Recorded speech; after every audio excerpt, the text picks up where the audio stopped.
Yo, what it do, wealth champions?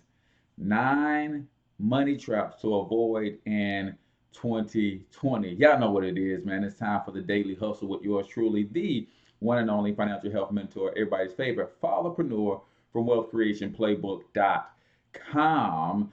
And the daily hustle, man, if you're new, is all about uplifting, encouraging, motivating, and helping you get your day started off on a positive note. And on Fridays, we always talk money on the Daily Hustle. So I ran across this article and I want to know if you guys agree or disagree. So make sure that you leave a comment as I go over these 9 different money traps, right? So let me just, um, let's see, how do I want to do this? Let's just bring this over. There we go. All right, because I got to be able to manage the stream. So let's do this. All right, I think I got it. I think I got it. I think I got it. All right. So we're talking 9 money traps to avoid.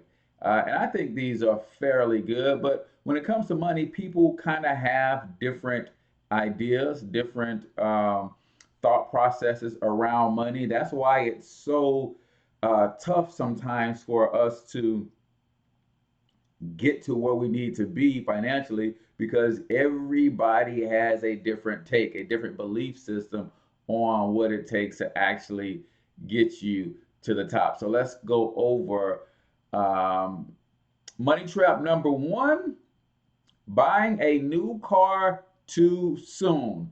Agree or disagree? Now, I know some of you guys need a car to get you to and from work and that kind of stuff, and I get that. But does it have to be a new car? And is there such thing as it buying a new car too soon? If I listen to the great uh, why am I drawing a blank on his name? Dr. Frazier always says that he never buys a new car, always buys a car at least 3 years old off lease, right? Because he's gonna save about $10,000 to $15,000 off the sticker price and get a better deal off lease. People who lease cars tend to take better care of them because they want their value when they trade up for a new lease.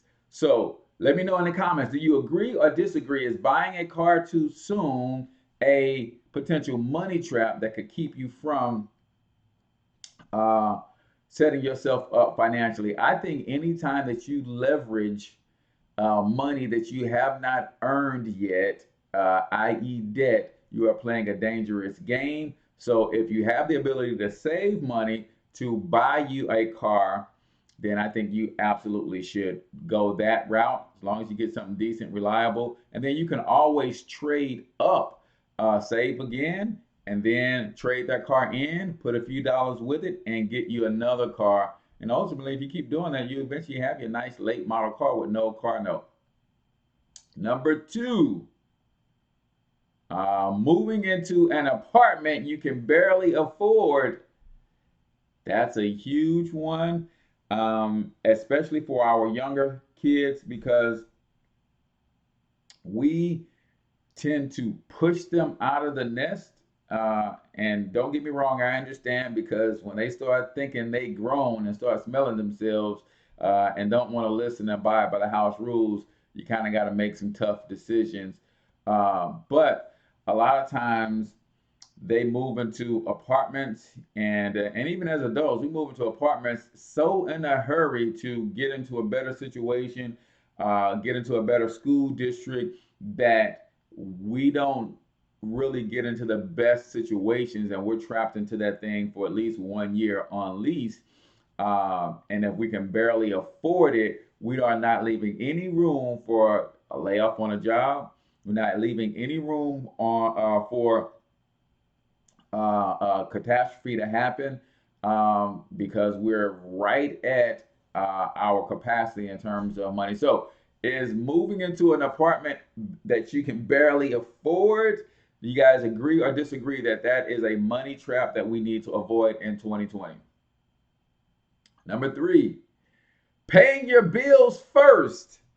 Is this or is this not a money trap? Now, I was just having this conversation with some uh, people in the chat just yesterday, right?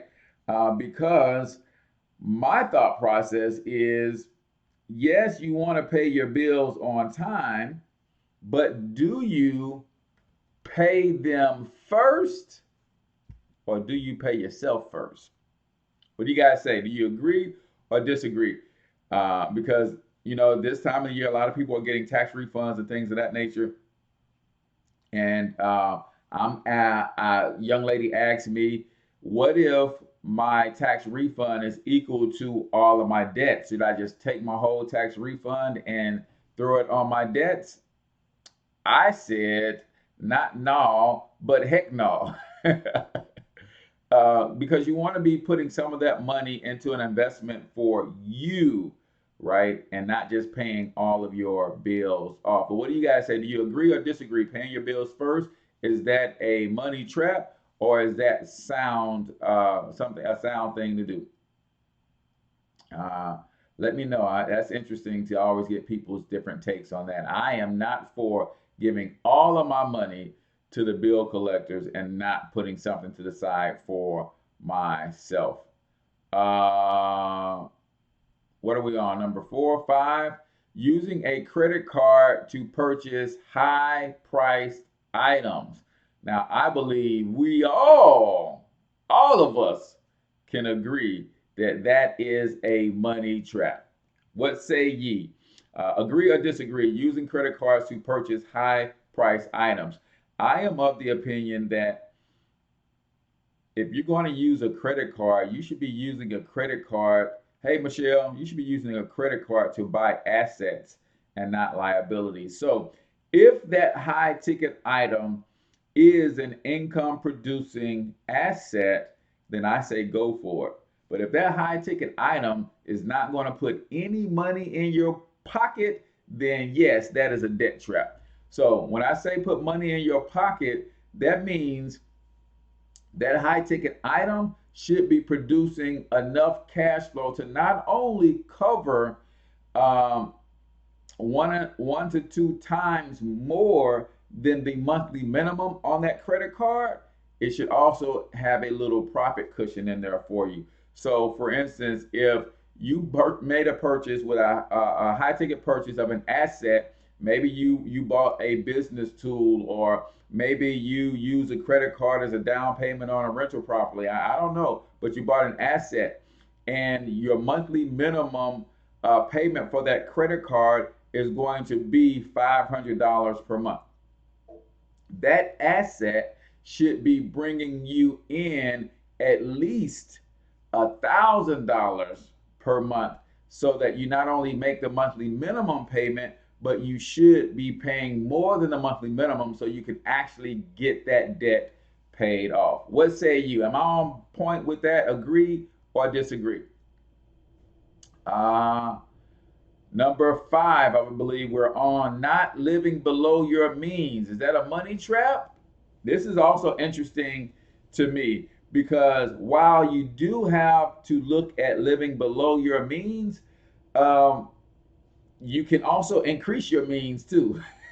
So, not living below your means, that is definitely a money trap, guys. And because we are social creatures, social beings, then we definitely want to make sure that we fit in. We definitely want to make sure that we are keeping up with the latest technology, the latest gadgets, and sometimes we just simply cannot afford that stuff, man. And we get ourselves into some situations where it's definitely trapping us. Not so much to do that one or two times, but when you create a perpetual cycle of living beyond your means, that is one of the worst money traps that you can Fine. Number 6, I believe I lost count, guys. I'm sorry. Not developing a budget or savings plan. What say ye? Is a budget or savings plan, is that a money trap, really? And again, we're going off an article from investedwallet.com, right? And I'll put a link to the this resource here in the comments in a second.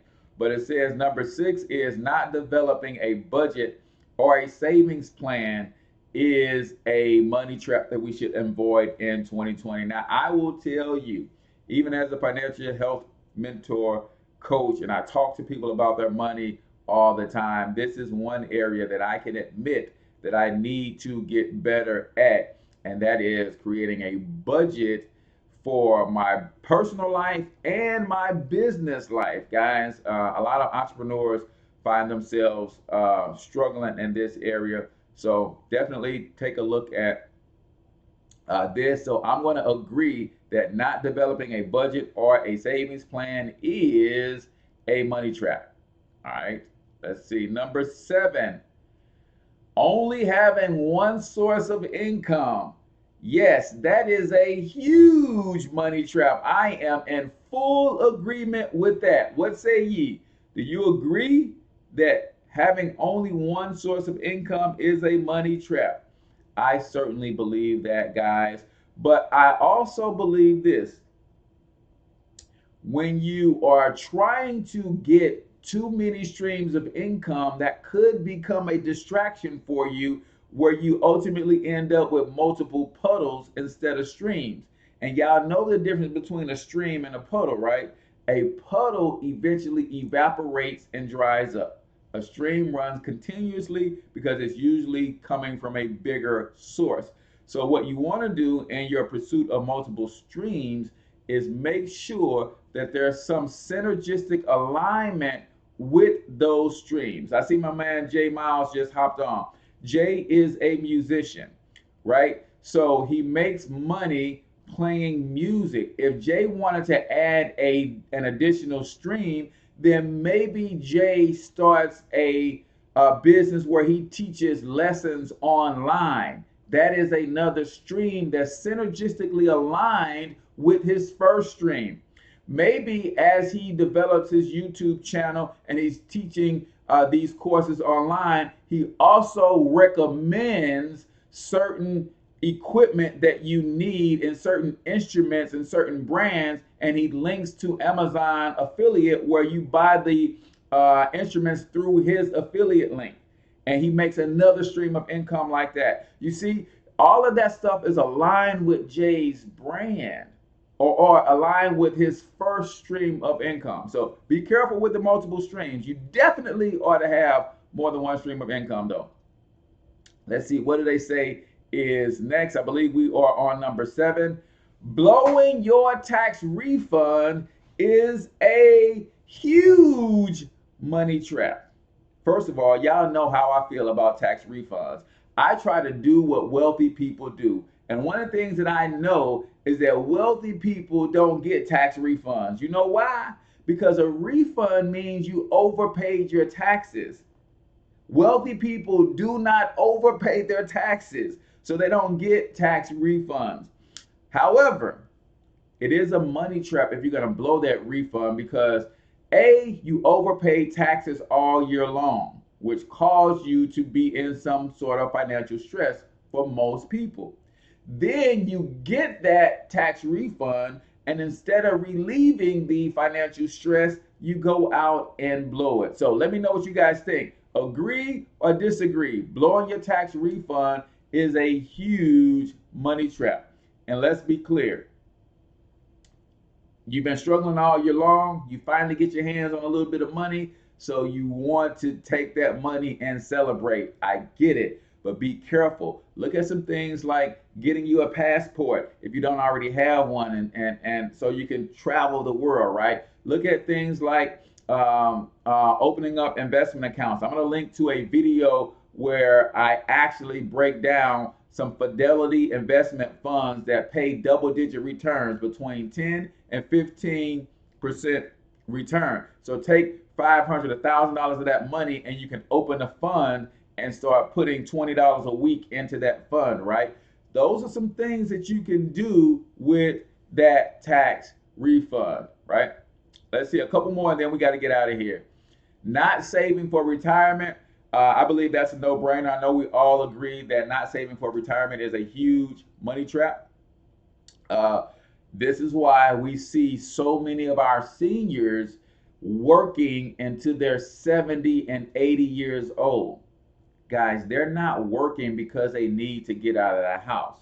They're working because they did not properly prepare for retirement. Because trust and believe, if their money was right and they needed to get out of the house, they go on a vacation, not to a job, right? Critically important. And then I think we got one or two more. Oh, actually, that was the last one. So I apologize that I messed up on the numbers on that. But those are money traps that you need to avoid in 2020. So do me a huge favor, man. If you got any value out of this video whatsoever, then I want you to go ahead and hit the like button on this page, hit the like button on this video. If you're watching this on YouTube, hit the subscribe button, turn on the bell notification so you get notified when we go live, and all of the recorded videos I upload. Guys, they are valuable to help you build your brand, to help you build your business, to help you with your finances.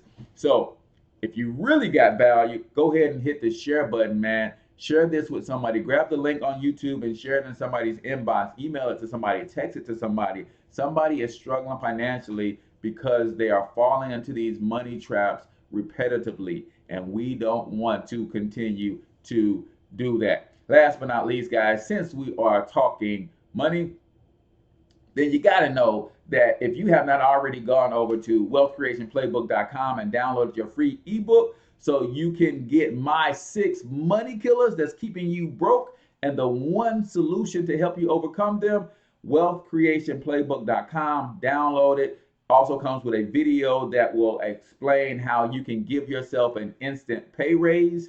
150 million people are overpaying taxes because of this simple strategy that they can employ today and get a pay raise on their next paycheck. So check that out, wealthcreationplaybook.com.